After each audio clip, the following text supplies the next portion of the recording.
भगवान श्री राम के पावन चरित्र का श्रवण करते हैं, जो कलिमल का नाश करने वाला है, जो महामोह का नाश करने वाला है। महामोह महिषेश विशाला, राम कथा कालिका कराला। महामोह का स्वरूप मानो महिषासुर है और प्रभु श्री राम का पावन चरित्र मानो कराल काली है, जो उसका विनाश कर देती है।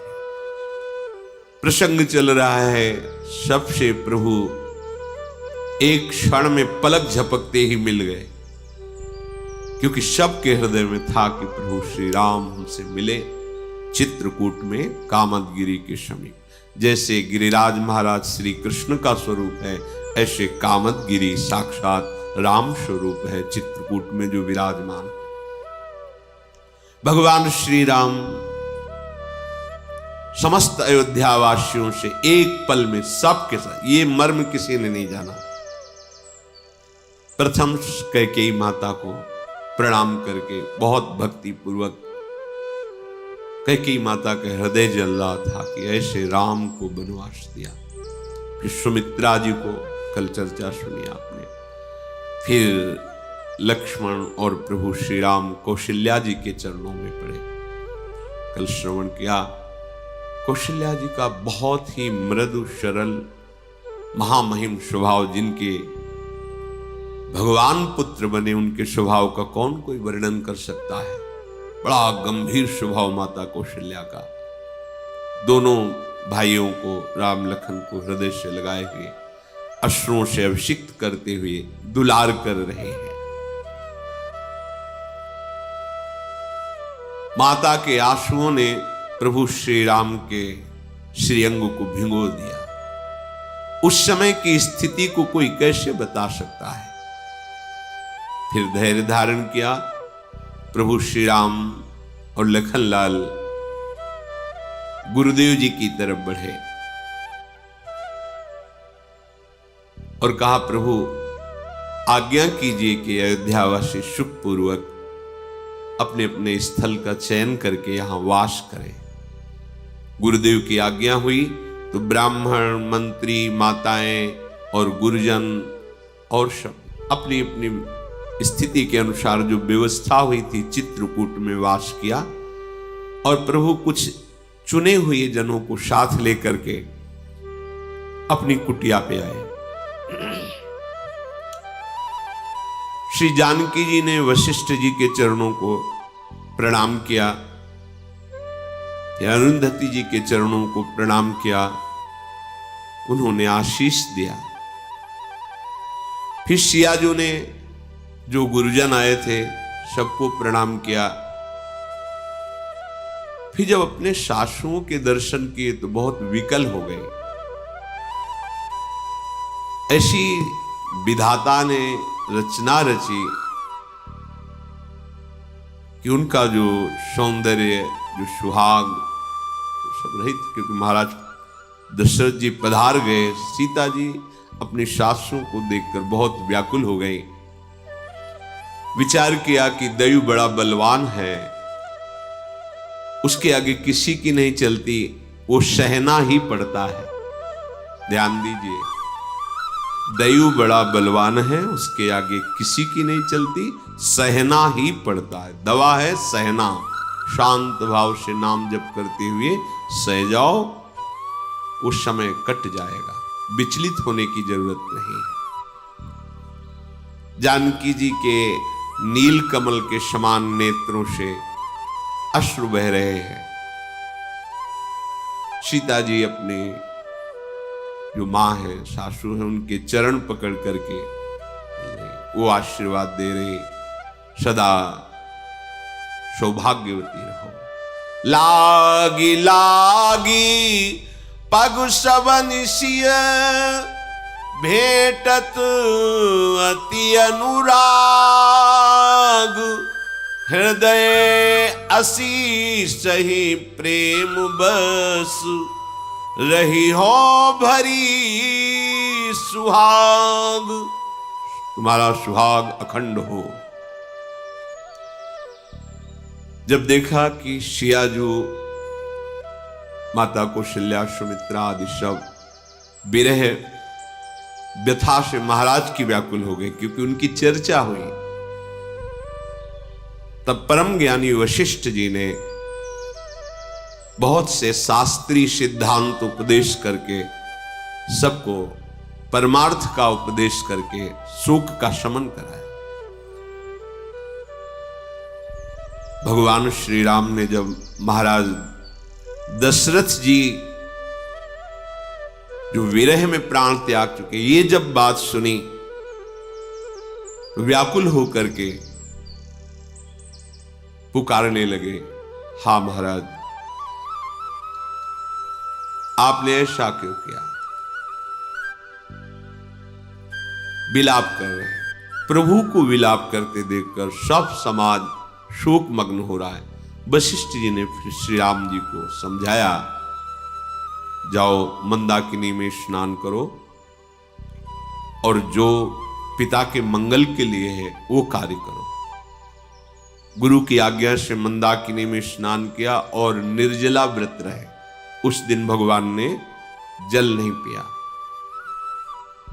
वशिष्ठ जी ने जो जो आज्ञा करी, प्रभु श्री राम जी ने श्रद्धा भक्ति के सहित पिताजी के मंगल के लिए वो सब कार्य किए। वैदिक सिद्धांत के अनुसार पिताजी की मंगल क्रियाएं की। सोचो, ये प्रभु लीला कर रहे हैं।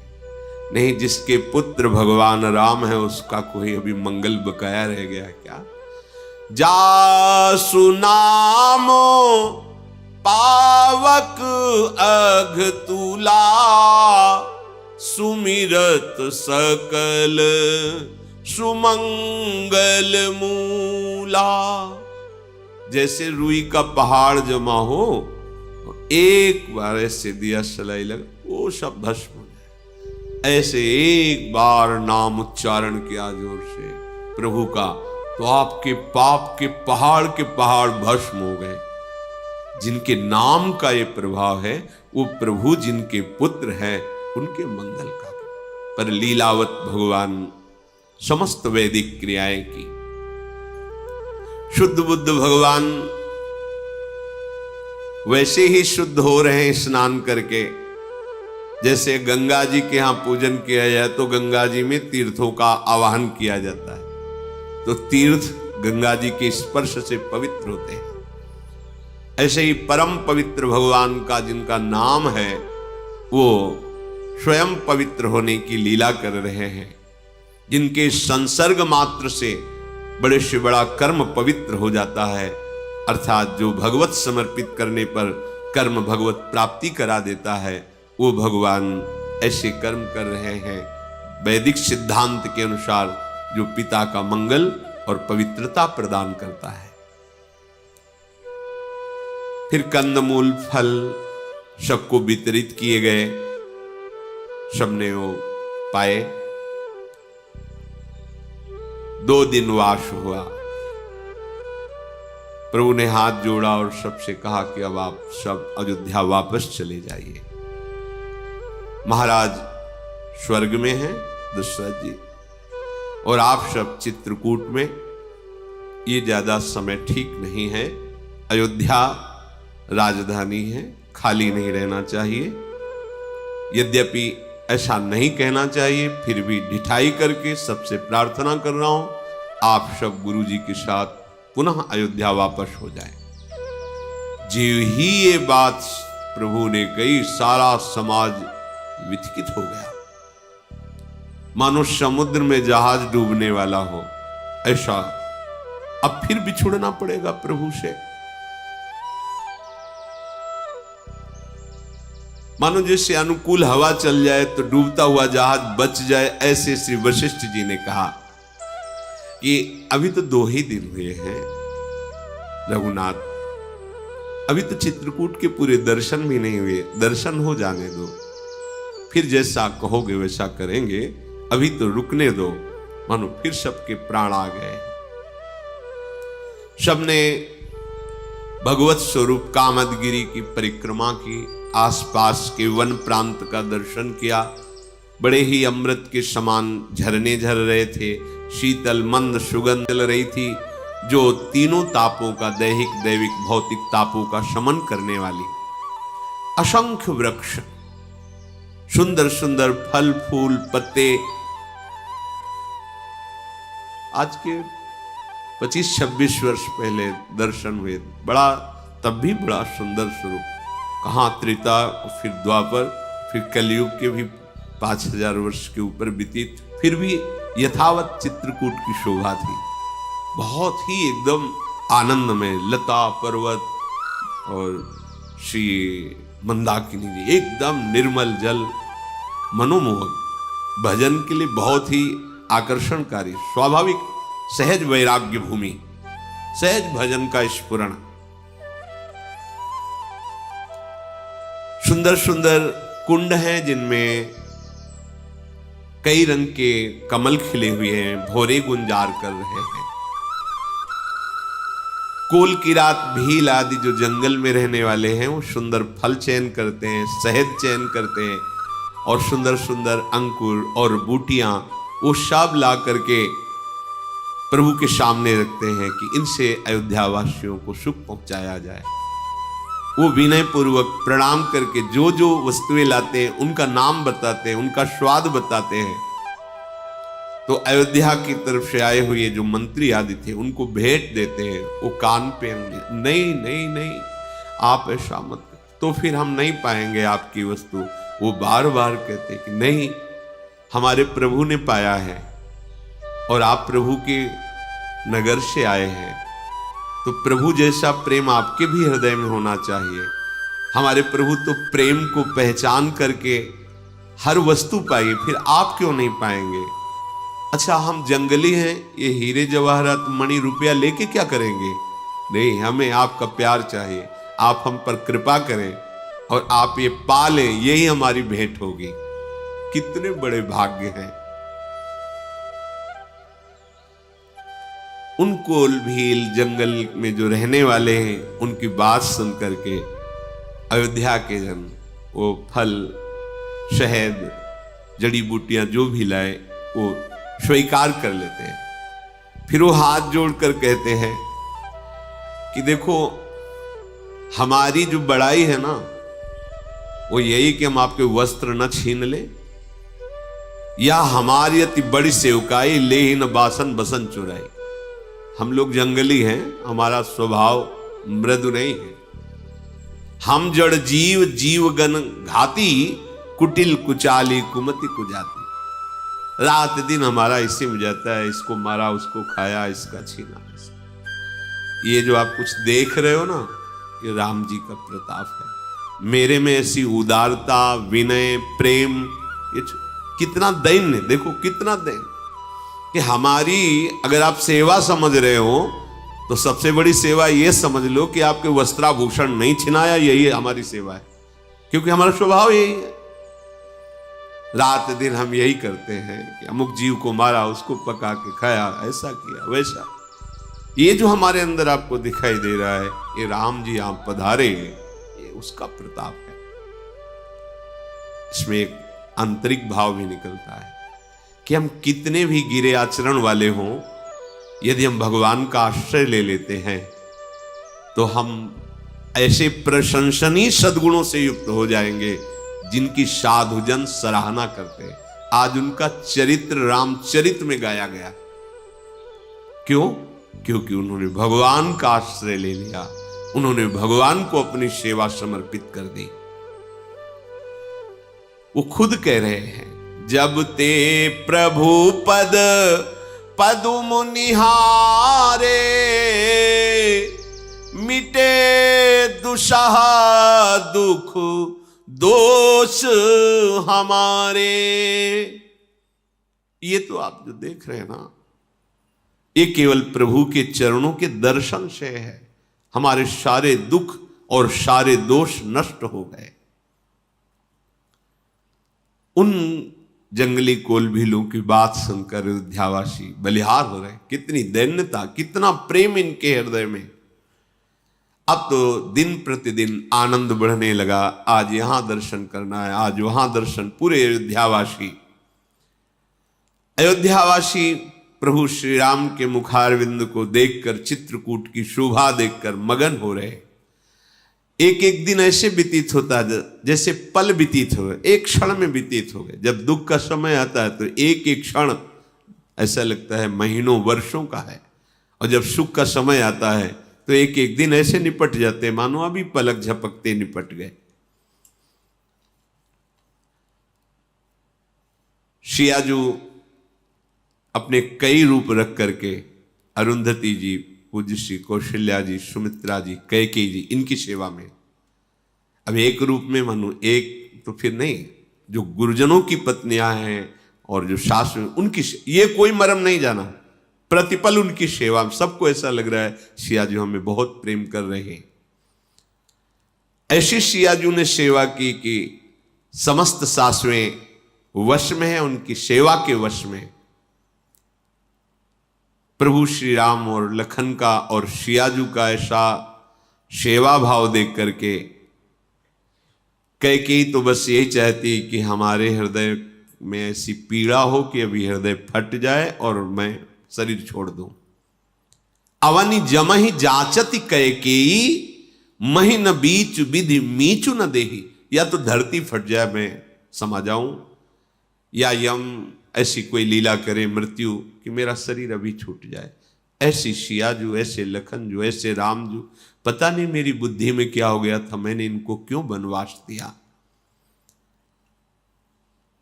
लोक और वेद में प्रसिद्ध है कि जो भगवान से विमुख है वो कोई भी हो, कहीं भी हो, कैसा भी हो, उसे नरक में भी ठौर नहीं मिलता। लोकहु वेद विदित कवि काहि, राम विमुख थलु नरक न लहहि। तो आप कहोगे नरक में ठोर का मतलब क्या होता है? नरक में ठोर का मतलब कि नारकी जीव जो यंत्रणा भोग रहे हैं वो उसको यंत्रणा देते हैं। जो भगवत विमुख है, पापाचरण रत है, जैसे जेल कोई जाए, एक नया कैदी आया, क्या करके आया है? बोले इसने माता पिता को मारा है, बेटी के साथ गंदा आचरण किया है। तो उनको वो जो जेल के कैदी, उनको भी क्रोध आता है और अवसर मिलने पर उसे दंड देने की भावना रखते हैं। मतलब जेल में भी ठौर नहीं है उनको वहां भी पीड़ा देने की चेष्टा। तो नारकी जी उनको यंत्रणा देने के लिए तत्पर होते हैं, जो भगवान की निंदा करने वाले भगवत विमुख पापात्मा जन हैं। लोक और वेद में प्रसिद्ध है, ज्ञानी जन कहते हैं कि जो भगवान से विमुख है तो उनको नरक में भी ठौर नहीं मिलता। आप सबके हृदय में कि कभी भी प्रभु कह सकते हैं कि अयोध्या वापस, एक बार कह चुके हैं। भरत जी को तो अब नींद नहीं, भूख नहीं, बस विकल है, जैसे सरोवर का जल सूखता जा रहा हो और उस मछली की चिंता हो कि अब कीचड़ ही कीचड़ रह गया। ऐसे ही कि किसी भी समय आज्ञा हो सकती है कि अयोध्या वापस जाओ, पर हम अपनी बात अभी रख नहीं पाए। बार बार सोचते हैं कि माता के वनवास देने वाले वचन पर पिताजी अपने प्राण त्याग दिए। मेरी हिम्मत कैसे हो कि मैं प्रभु से कहूं कि मैं राज्याभिषेक का सामान लाया हूं और आपको। वशिष्ठ जी के चरणों में भरत जी बैठकर कहते हैं कि अगर आप आज्ञा करेंगे तो प्रभु श्री राम आपकी आज्ञा का उल्लंघन नहीं करेंगे, अयोध्या लौट चलेंगे। परंतु वशिष्ठ जी भगवान की रुचि पे चलते हैं। ध्यान रखिए, गुरु वही आज्ञा करेंगे जो इष्ट का इशारा होगा। गुरुदेव केवल बाहरी रूप दिखाई दे रहा है, इष्ट की इच्छा ही उनमें अवतरित होती है, इष्ट की इच्छा ही आज्ञा करती है। क्या करूं? मुझ सेवक में इतनी सामर्थ्य नहीं कि मैं कुछ बोल सकूं, विधाता प्रतिकूल है। अगर मैं हठ करूं तो ये बड़ा अधर्म होगा। सेवक को स्वामी से कभी हठ नहीं करना चाहिए। मैं हट करूं, नहीं स्वीकार कीजिए, चलिए अयोध्या, ये ठीक नहीं। जो हट करो तनिपट कुकर्मू, हर गिरते गुरु सेवक धर्मू। गुरु की सेवा, स्वामी की सेवा, ये कैलाश से भी वजन वाली है, अर्थात बहुत ही कठिन है इसका निर्वाह करना। तभी महासंगस्त दुर्लभ हो, दुर्गमों कहा है। सेवक का धर्म सबसे बड़ा धर्म होता है, और उसका निर्वाह करना कह रहे कैलाश से भी कठिन, कैलाश को उठाना उससे भी कठिन है। भरत जी के मन में कोई भी युक्ति नहीं ठहर रही कि क्या बोलूं, कैसे बोलूं। पूरी रात व्यतीत हो गई चिंता करते हुए। प्रातःकाल स्नान आदि दिनचर्या हुई। भगवान वशिष्ठ जी ने सब अयोध्या के बड़े बुजुर्ग मंत्री आदि विज्ञजन गुरुजन सबको बुलाया।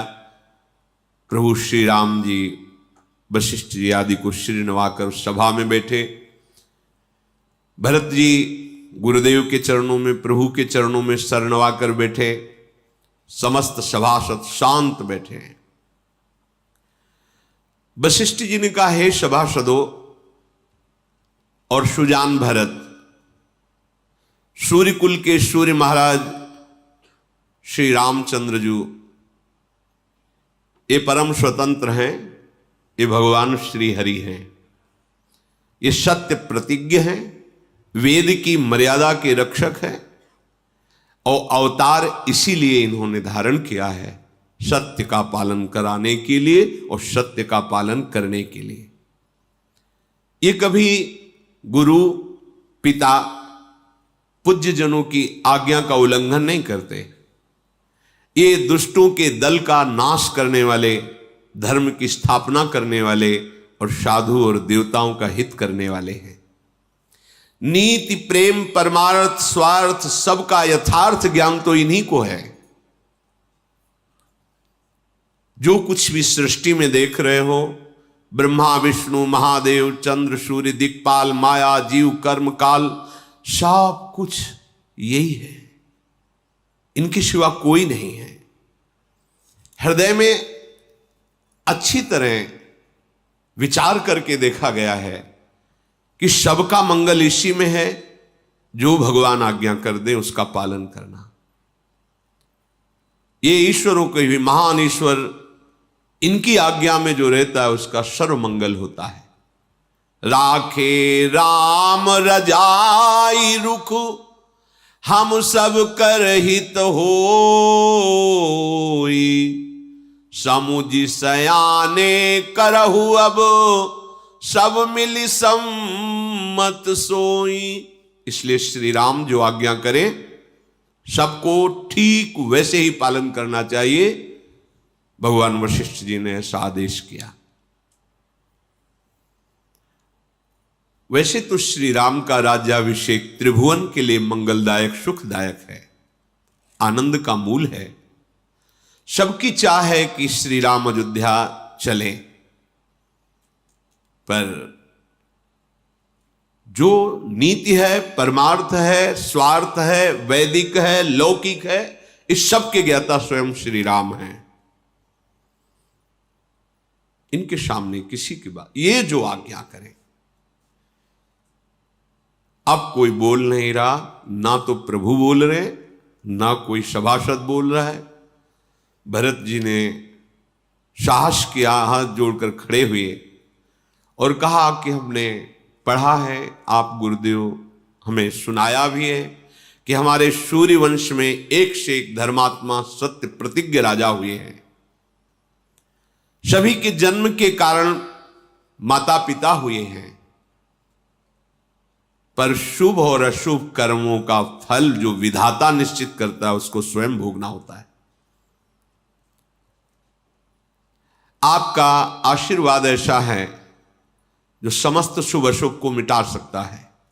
वशिष्ठ जी से भरत जी कह रहे हैं, हे गुरुदेव, माता पिता तो जन्म का कारण होते हैं, लेकिन कर्म स्वयं किया जाता है, इसलिए उसका परिणाम स्वयं को भोगना होगा। पर आपका आशीर्वाद ऐसा है, गुरु कृपा ऐसी है जो शुभ अशुभ दुर्ग विध्वंस बल, शरण निरापक पद रमित सकल अशुभ शुभ नंस, देत सहज निश्चल भगत सु जय जय श्री हरिवंश, जो शुभ अशुभ का नाश कर देती है, समस्त कल्याणों का विधान कर देती है।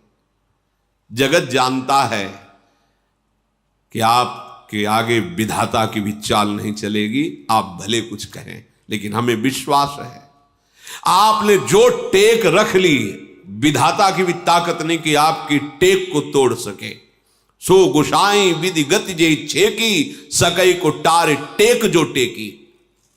इसलिए मैं आपसे ही उपाय पूछता हूं, प्रभु तो बोल नहीं रहे, आप आदेश कीजिए हमारे लिए और हमारे प्रभु श्री राम के लिए। आप हमारे कुल के गुरु हैं। वशिष्ठ जी ने कहा, तात तुम बहुत सुंदर बात कह रहे हो और ये श्री राम जी की कृपा से ही तुम बोल रहे हो। राम विमुख हृदय में तो ऐसी बात ही नहीं आ सकती है। क्या? गुरु के प्रति कि शुभ अशुभ कर्म तो हम कर सकते हैं, लेकिन इनसे निपटने के लिए केवल गुरुदेव की कृपा है। और गुरुदेव जो टेक लें उसे भगवान भी नहीं मिटाते हैं। अपनो परण विशार भगत को पूर्व परण निभाऊं, बोले ऐसी बात तो केवल प्रभु की कृपा से ही हृदय में आती है। राम विमुख तो स्वप्न में भी ऐसी बात नहीं बोल सकता, सोच सकता। हे तात, मैं एक बात कहना चाहता हूं पर थोड़ा सकुच लग रहा है। बुद्धिमान वही है जो सर्वस्व को जाता देख ले कि सर्वस्व जा रहा है तो आधे को पकड़ ले, आधा छोड़ दे, पूरा क्यों जाने दे। अतः मेरे मन में बात आ रही कि अगर तुम दोनों भरत शत्रुघ्न वनवास करो और लक्ष्मण सीता सहित राम वापस अयोध्या चले जाएं, कैसा रहेगा? भरत जी शत्रुघ्न जी आनंदित होकर खड़े हो गए। कैसी स्थिति? मन प्रसन्न तन तेजु विराजा, जनु जिय राव राम भय राजा। बहुत प्रसन्न है शत्रुघ्न, आंखों में आंसू आ गए और कहा, गुरुदेव कृपा कर दी। आप कहते हो 14 वर्ष वनवास, यदि मेरे प्रभु अयोध्या वापस हो जाएं और वो समस्त प्रजा को महान सुखदायी होगा और इनका राज तिलक हो, तो कानन करूं जन्म भैरी बासु, यही ते अधिक नमोर सुपासु। यदि गुरुदेव आपने जो बात कही ये प्रभु मान लें तो 14 वर्ष क्या, आजीवन पर्यंत मैं वनवास करूंगा, कभी अयोध्या नहीं आऊंगा। पर प्रभु वापस हो जाए। अगर इस बात में थोड़ी भी हम कपट वाली बात रख रहे हो तो अंतर्यामी राम सिंह तुम सर्वज्ञ सुजान, जो फुर कहूं तनाथ निज कीजी बचन प्रमाण। प्रभु श्री राम अंतर्यामी हैं, आप परम ज्ञानी सर्वज्ञ हैं, सब कुछ जानते हैं। अगर मेरे हृदय में थोड़ा भी कपट हो इस विषय में कि मैं बना के बोल रहा हूं तो प्रभु आप जान, आजीवन वनवास करूंगा हम दोनों भाई भरत शत्रुघ्न, बस श्री राम राजा हो और अयोध्या सुखी हो जाए। भरत जी के वचन सुनकर सारी सभा मुनि वशिष्ठ सहित सब प्रेम मगन हो रहे हैं।